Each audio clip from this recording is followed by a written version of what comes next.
यीशु मसीह के मरने के बाद आज तक इस दुनिया पर सिर्फ दया आई हुई है प्रभु की, क्रोध नहीं। भजनकार कहता है, जब तू क्रोध करे तो तेरा सामना कौन कर सकता है।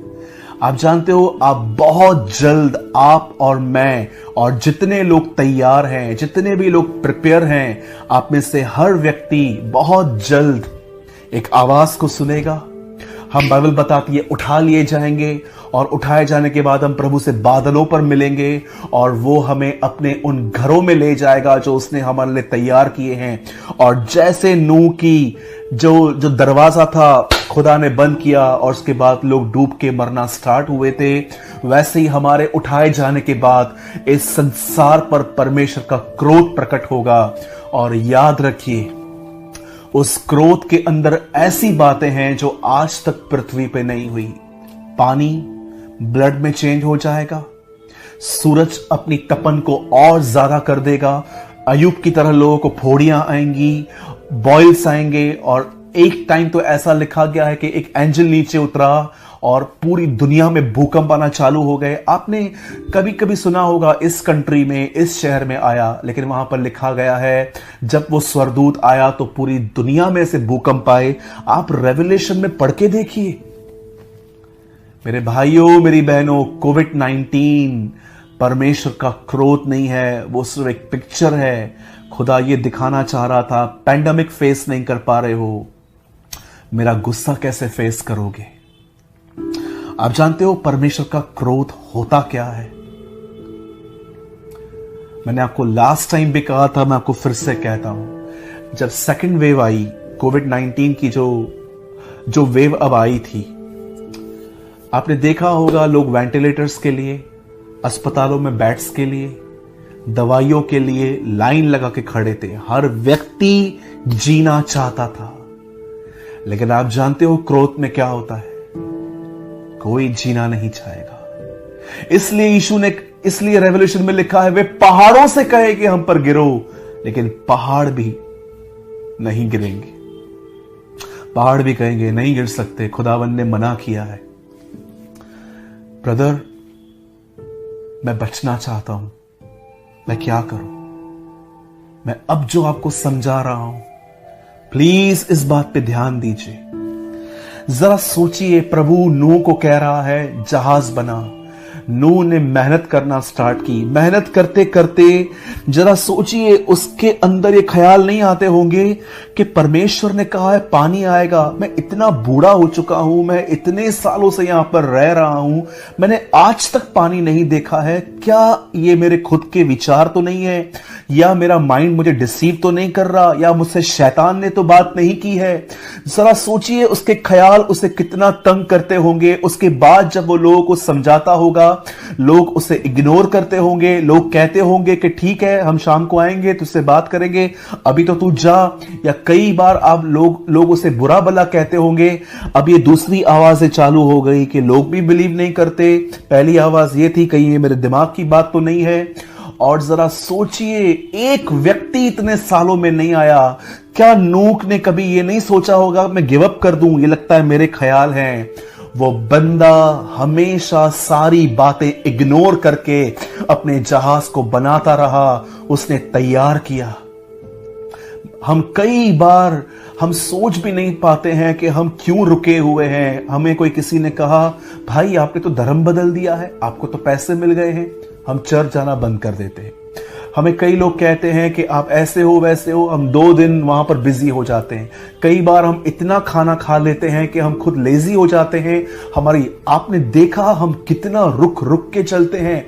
लेकिन नूह ने अपनी आवाज, शैतान की आवाज, लोगों की आवाज, सारी बातों को इग्नोर करके उसने परमेश्वर की मानी। इसीलिए इब्रानियों 11 अध्याय में उसके फेथ के बारे में बातें की गई। विश्वासी ने, नूह ने जलयान बनाया और सारे संसार को दोषी ठहराया और उन प्रतिज्ञाओं का वारिस हुआ। मेरे भाइयों, मेरी बहनों, अगर आप सच में चाहते हैं कि परमेश्वर का क्रोध आप पर ना आए, याद रखिए परमेश्वर का क्रोध 2 लोगों पे आने वाला है। एक, जिन्होंने सुसमाचार को सुन के नकारा है, मुझे ये यीशु नहीं चाहिए, दूसरा, जिन्होंने सुसमाचार को स्वीकार तो किया है पर वो खुदा के साथ चलते नहीं है। दो लोग, one who reject gospel and second, जिन्होंने गॉस्पल को एक्सेप्ट तो किया है पर वो खुदा के साथ चलते नहीं है। मैंने कितने लोग इन दिनों में देखे हैं, लॉकडाउन में प्रभु ने उन्हें इतना टाइम दिया, पबजी खेलते हैं, नेटफ्लिक्स पे मूवियां देखते हैं, गप्पे मारते हैं फोन पे सारा सारा दिन, मॉल्स में जाते हैं, पूरी लाइफ सेल्फी फोटोज। आपको क्या लगता है ये नॉर्मल लाइफ है कि नॉर्मल लाइफ नहीं है? मेरे भाइयों, मेरी बहनों, याद रखिए, ये संदेश आपको डराने के लिए नहीं है कि गुस्सा आ रहा है। ये संदेश, परमेश्वर आपसे प्रेम करता है और वो नहीं चाहता कि आप संसार के साथ दोषी ठहरो। कुरिन्थियों में लिखा गया है, प्रभु हमें दंड देकर सावधान करता है ताकि हम परमेश्वर के क्रोध को न झेलें। परमेश्वर की मर्जी नहीं है कि हम सब उसके क्रोध को फेस करें। प्रभु चाहता है हम उद्धार पाएं, हम उठाए जाएं, हम अपने घर में जाएं और हम वहां पर रहें। मेरे भाइयों, मेरी बहनों, आप में से हर वो व्यक्ति जो मुझे देख रहा है, मैं भाई सूरज प्रेमानी आप में से हर एक को संदेश देता हूं, परमेश्वर आपसे प्रेम करता है और वो नहीं चाहता कि आप उसके क्रोध को देखो, वो चाहता है आप उसके उद्धार को देखो। जैसे नूह अपने, जहां वो ऊपर रहता था बोट में, उसके पास एक खिड़की थी, वो हमेशा खिड़की खोल के आसमान की तरफ देखता होगा। वैसे यीशु ने कहा, जब तुम ये सारी बातें हुए देखो, अपनी शक्ल ऊपर उठाना, क्योंकि तुम्हारा छुटकारा निकट होगा। मेरे भाइयों, मेरी बहनों, प्रिपेयर कीजिए अपने आप को। खुदा ने आपको समय दिया है, उस समय को पैसों की तरह खर्च करो। मैं आपको फिर से कहता हूं, मुझे बिल्कुल भी ये पसंद नहीं है कि मैं अपना संदेश इस बात पे पूरा करूं कि आप सब सुन के लास्ट में कहो, वाओ व्हाट अ मैसेज, क्या संदेश था।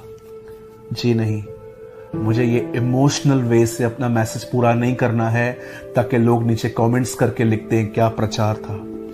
मैं अपना हर संदेश इस किताब पे पूरा करना चाहता हूं। मैं आज भी आपको यही कहना चाहता हूं, मेरे भाइयों, मेरी बहनों, खुदा ने आपको समय दिया है। मैं आपको कहना चाहता हूं, वचन को अध्ययन करें, अपने जीवन को जांचें आप कहां हैं, और खुदा अगर आपको आपकी कोई गलती दिखा रहा है तो उससे माफी मांगिए, ऑनेस्ट बनिए, ईमानदार बनिए। क्रोध आ रहा है। जब तक इस दुनिया में कलीसिया है तब तक आप कभी खुदा का क्रोध नहीं देखोगे। याद रखिए, कभी भी नहीं। बहुत लोग कहते हैं कोविड-19 खुदा का क्रोध है, उसका एंगर है। कुछ लोग कहते हैं कि सुनामी आई, ये उसका क्रोध है। मैं आपको कहना चाहता हूं, नूह ने जलयान बंद किया, प्रलय आ गई। लूत सदोम और अमोरा से निकला, आग आ गिरी। जब तक कलीसिया इस दुनिया में है, ये परमेश्वर कभी भी हम पर क्रोध नहीं करेगा। जिस दिन कलीसिया चली गई, जिस दिन पवित्र आत्मा उठा लिया गया, जिस दिन अनुग्रह उठा लिया गया, आप सोचिए, मध्यस्थ बैठा हुआ है इन दिनों में, दुआ कर रहा है, पिता इन्हें माफ कर। जिस दिन वो हमें लेने के लिए आ गया, मध्यस्थ वहां से निकल जाएगा, उठ जाएगा और खुदावन अपना क्रोध इस पृथ्वी पे जाहिर करेंगे। हमेशा याद रखिए, कई बार बाइबल के अंदर यह समझाया गया है कि प्रभु न्याय करने के लिए नीचे उतरा। सदोम और अमोरा को उसने देखा, बाबेल की टावर को उसने आके देखा। आप कई बार पढ़ेंगे कि मूसा जिस पहाड़ पे जाता था, जब प्रभु वहां पर आता था इज़राइल के लोगों के लिए न्याय करने, वो वहां पर अंधकार आता था। लेकिन आप जानते हैं, प्रभु यीशु मसीह जब हमें लेने आएगा तो वो अर्थ पे नहीं आएगा, वो बादलों पे आएगा, क्योंकि वो न्याय के लिए अभी नहीं आ रहा, वो उठाने के लिए आ रहा है। लेकिन सेकंड कमिंग 7 साल के बाद जब वो दोबारा आएगा, तब वो अपना पैर जमीन पे रखेगा। ही कम फॉर जजमेंट। मैं संदेश को यहीं खत्म कर रहा हूं। मैं आपको फिर से कहना चाहता हूं, कोविड-19, सुनामी, भूकंप, वर्ल्ड वॉर्स, ये प्रभु का गुस्सा नहीं है। ये सालों से होता आया है। प्रभु का गुस्सा है कलीसिया उठाए जाने के बाद। कई लोग कहते हैं ब्रदर सताव आएगा। भाई, जब से यीशु मसीह आके उठा लिए गए हैं, तब से ही सताव चालू है। ओल्ड टेस्टामेंट में सताव था। नबूकदनेस्सर, शद्रक, मेशक, अबेदनगो को आग में डाल रहा था। सताव कभी चिन्ह नहीं हो सकता प्रभु के आने का, कभी भी नहीं, क्योंकि वो सब पहले से ही चलता आया है।